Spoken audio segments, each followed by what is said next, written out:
तो चलो फिर से स्टार्ट कर रहे हैं ना। तो फ्रेज क्या होता है, फ्रेज, उसका डिफिनेशन, टाइप्स और उसका एग्जांपल के बारे में हम लोग अभी पढ़ेंगे। तो फ्रेज और क्लाउज ये दोनों मिलके ना सेंटेंस बनाता है, और ये बहुत इम्पोर्टेंट एलिमेंट है ग्रामर का।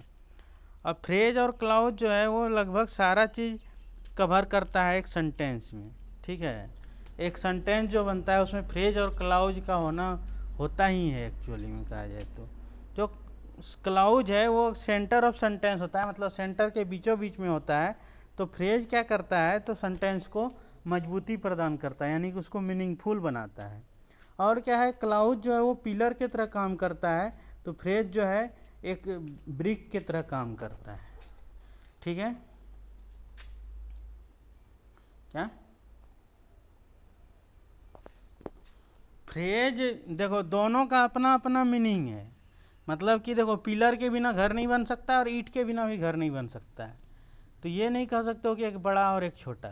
दोनों का अपना अपना मतलब मीनिंग है, और दोनों के बिना कोई सेंटेंस कंप्लीट नहीं कर सकते हो। ठीक है, तो इस तरह देखें तो दोनों में क्या होता है कि कोई भी फ्रेज है तो उसमें क्लाउज प्रेजेंट होता है। ठीक है, और कभी कभी क्या होता है कि फ्रेज में क्लाउज नहीं भी होता है, तो वो क्या सिचुएशन होता है, जब फिनाइट वर्ब होता है तो उसमें क्या होता है, उसमें फ्रेज नहीं होता है।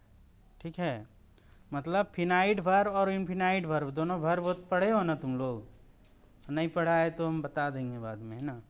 फिनाइट वर्ब और इनफिनाइट वर्ब, फिनाइट वर्ब क्या हो गया कि जैसे आई विल प्ले टुमारो, है ना, मैं कल खेलूँगा।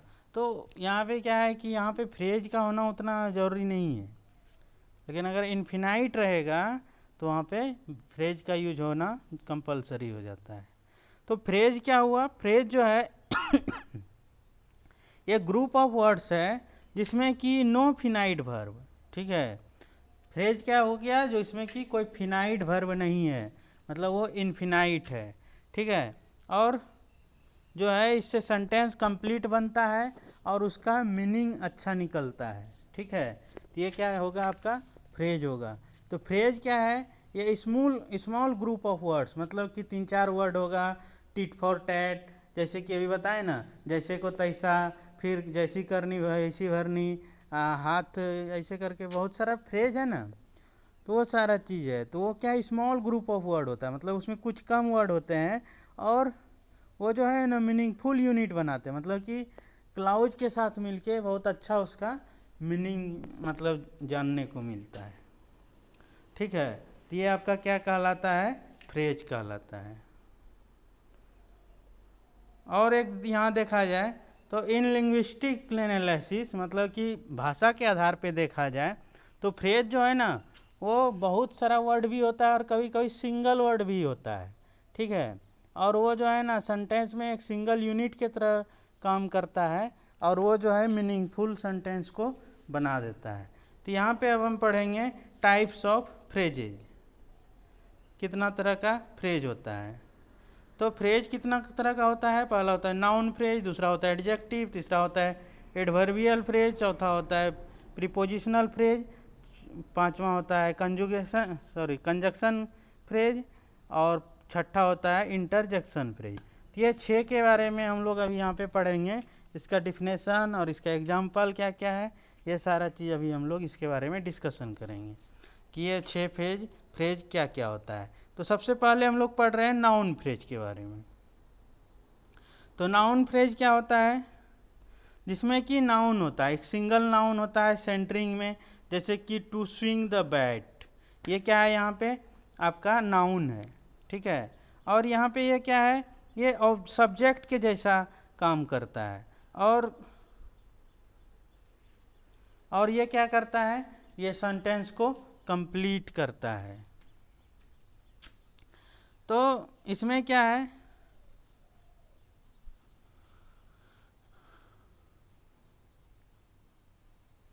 तो क्या बोलता है कि मैं बैट को ना बहुत ज़ोर से स्विंग करना चाहता हूँ जब मैं क्रीज पे होता हूँ।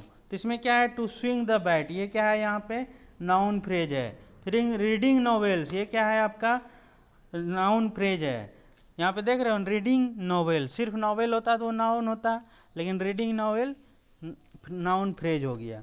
इज ए गुड हैबिट, मतलब क्या है, जो नाउन ये वावेल पढ़ना एक अच्छी आदत है। The probability of happening that match is not much, ये जो संभावना है मैच होने की, उसकी ज़्यादा संभावना नहीं है। तो यहाँ पे the probability of happening that match, ये क्या है, यहाँ पे नाउन फ्रेज है, ठीक है। और यहाँ क्या है, we are sorry for her departure, तो यहाँ पे हर डिपार्चर क्या है, नाउन है। तो यहाँ पे नाउन को यूज करके देख रहे हैं हम लोग, बहुत सारा सेंटेंस बन रहा है। तो सबका मीनिंग तो आप लोगों को पता ही होगा। जैसे the probability of happening that match is not much, मतलब कि ये मैच का होने का संभावना ज़्यादा नहीं है। We are sorry for her departure, मतलब उसका जाने के लिए हम आपसे माफ़ी मांगते हैं, ये इसका मीनिंग है। तो आगे हम लोग देखते हैं कि और आगे क्या है। इसके बाद है आपका एडजेक्टिव फ्रेज। तो एडजेक्टिव फ्रेज क्या होता है, एडजेक्टिव आप लोगों को पढ़े भी होंगे, जैसे कि जिसमें कि एडजेक्टिव होगा और वो सिंगल एडजेक्टिव होगा सेंटेंस में, वो क्या कहलाएगा, एडजेक्टिव फ्रेज कहलाएगा। जैसे कि वेल बिहेव्ड, मतलब कि Alex is a well behaved man, मतलब कि एलेक्स जो है वो बहुत अच्छा आदमी है बिहेविंग करने के लिए, ठीक है। वो जो है बहुत अच्छा आदमी है, वो मतलब बहुत अच्छा बिहेव करता है दूसरे के साथ। He is a man of friendly nature, मतलब कि यहाँ पे देखो, ए ऑफ फ्रेंडली नेचर जो है ये क्या है, आपका एडजेक्टिव फ्रेज है। ये क्या हो गया यहाँ पे, वो फ्रेंडली नेचर का मतलब क्या है, फ्रेंडली नेचर जैसा दोस्त है, या फिर फ्रेंडली नेचर जैसा है। Julie is a man of gorgeous style, तो ये यहाँ पे गॉर्जियस स्टाइल क्या है, एडजेक्टिव फ्रेज है। She leads a very interesting life, मतलब कि यहाँ पे वेरी इंटरेस्टिंग जो है ये क्या है, आपका एडजेक्टिव फ्रेज है। तो जहाँ जहाँ पे ये लाइन नीचे लगा हुआ है वो सारा क्या है, इस एग्जाम्पल में एडजेक्टिव फ्रेज है। तो ये सारा का मीनिंग तो आप लोगों को पता होगा। Julie is a women of gorgeous style की, वो बहुत अच्छी स्टाइल की ये वोमेन है, ये बोल सकते हो। और she leads a very interesting life, मतलब कि वो बहुत अच्छी लाइफ, खुशहाल लाइफ जीती है। A lot of people do not sleep at night, मतलब कि बहुत सारे लोग जो हैं वो रात में नहीं सोते हैं। तो ये सारा क्या है, एडजेक्टिव फ्रेज हो गया। अब हम लोग पढ़ेंगे एडवर्बियल फ्रेज। एडवर्बियल फ्रेज क्या होता है, तो एडवर्बियल फ्रेज क्या होता है कि जिसमें मॉडिफाई होता है वर्ब का मॉडिफिकेशन करके जो भी फ्रेज बनता है वो आपका एडवर्बियल फ्रेज होता है।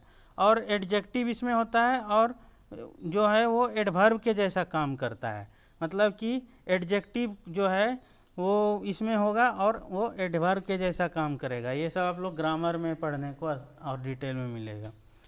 तो इसमें जैसे क्या है, the horse runs at a good speed, मतलब कि जो घोड़ा है वो एक अच्छा स्पीड पे दौड़ रहा है, मतलब घोड़ा जो है अच्छी स्पीड से दौड़ रही है। एट ए गुड स्पीड, ये क्या है आपका, एट ए गुड स्पीड, ये क्या है, एक एडवर्बियल फ्रेज है। फिर I was in A Hari then, मतलब कि इन ए हरी देन क्या है यहाँ पे, एडवर्बियल फ्रेज है। एज फास्ट एज पॉसिबल, ये क्या है यहाँ पे, एडवर्बियल फ्रेज है।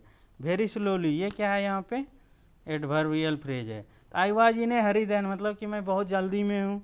आई रैन एज फास्ट एज पॉसिबल, मतलब मैं जितना जल्दी हो सके जाने का कोशिश कर रहा हूँ, मतलब दौड़ रहा हूँ। ही वर्क्स वेरी स्लोली, मतलब वो बहुत धीरे काम कर रहा है। अब है आपका प्रीपोजिशनल फ्रेज। प्रीपोजिशनल फ्रेज क्या है, इसमें प्रीपोजिशन से कोई भी ये क्या बोलते हैं, फ्रेज स्टार्ट होता है। जैसे कि for the sake of his country, यहाँ पे फॉर द सेक ऑफ जो है यहाँ पे प्रीपोजिशनल फ्रेज है, और ये जो है ये कनेक्ट करता है नाउन को। यहाँ पे कंट्री क्या है, नाउन है, हिज कंट्री नाउन है, ये कनेक्ट कर रहा है नाउन को। जो प्रीपोजिशन को नाउन से कनेक्ट करे जो भी फ्रेज, वो आपका प्रीपोजिशनल फ्रेज कहलाता है। He sacrifice life for the sake of his country, मतलब कि वो अपना कंट्री के लिए अपना पूरा लाइफ बलिदान कर दिया। तो इसका यहाँ पे ये मीनिंग है। चलिए और आगे देखते हैं क्या है आपका।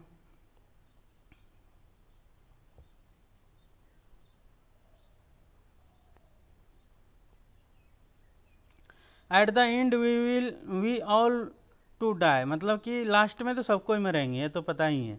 He is on the way. On the way यहाँ पे क्या है, प्रीपोजिशनल फ्रेज है।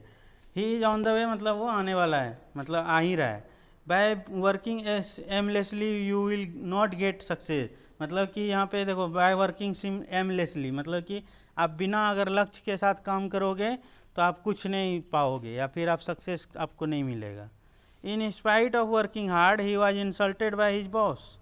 इन स्पाइट ऑफ यहाँ पे क्या है, प्रीपोजिशनल फ्रेज है।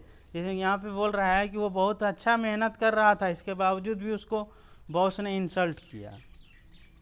ठीक है, उसके बाद है कंजंक्शनल फ्रेज। कंजंक्शनल फ्रेज क्या है, ये कंजंक्शन के जैसा काम करता है, जैसे कि as soon as, so that, मतलब कि ऐड करता है, मतलब कि दो सेंटेंस को कनेक्ट करता है। तो as soon as you got in he went out, मतलब कि जैसे ही आप आए वो चला गया। We have to work hard so that we can win the next match, मतलब कि हम लोगों को ज़्यादा मेहनत करना चाहिए, बहुत ज़्यादा मेहनत करना चाहिए ताकि हम दूसरा मैच जीत सकें। ठीक है, चलिए इसके आगे देखते हैं और क्या है, यहीं तक है ना। चलिए उसके बाद क्या है, I will attend the ceremony provided that you come, मतलब कि प्रोवाइडेड दैट यहाँ पे क्या है, कंजंक्शनल फ्रेज है। ठीक, ऐड मतलब कि दो सेंटेंस को ऐड कर रहा है, यानी कि दो सेंटेंस को मिला रहा है। तो I will attend the ceremony provided that you come, मतलब कि जो आप सेरेमनी में हमको इनवाइट किए हैं उसमें हम जाएंगे। ठीक है, John started working early in order, एक minute, in order that he could finish early, मतलब कि वो बहुत जल्दी काम स्टार्ट करना चाहता था ताकि वो जल्दी काम को ख़त्म कर सके। ठीक है, तो ये है आपका यहाँ पे इन ऑर्डर दैट, मतलब यहाँ पे ये क्या है, कंजंक्शनल फ्रेज। इसके बाद इंटरजंक्शनल फ्रेज। इंटरजंक्शंस क्या है, इसमें मोर देन वन वर्ड होता है। मोर देन वन वर्ड मतलब कि एक वर्ड से ज़्यादा, जैसे कि यहाँ पे देख रहे हो, what a pity he is dead, मतलब कि वो कितना, व्हाट ए पिटी और ही इज डेड, मतलब वो कितना सुंदर है फिर भी मतलब लेकिन वो डेड है, मतलब मरा पड़ा है, इस तरह से। What a pleasure I won the first prize, कितना खुशी की बात है कि हमको पहला प्राइज मिल गया। यहाँ पे क्या है ना, आपको वन वर्ड से ज़्यादा होना चाहिए इंटरजंक्शन में। Oh please don't say that again, मतलब कि माफ़ करो, इसको दोबारा आप नहीं बोलोगे। ठीक है, तो ये सारा था आपका आज का क्लास। बाकी आपको अगर कुछ समझ में नहीं आया तो आप पूछ सकते हो।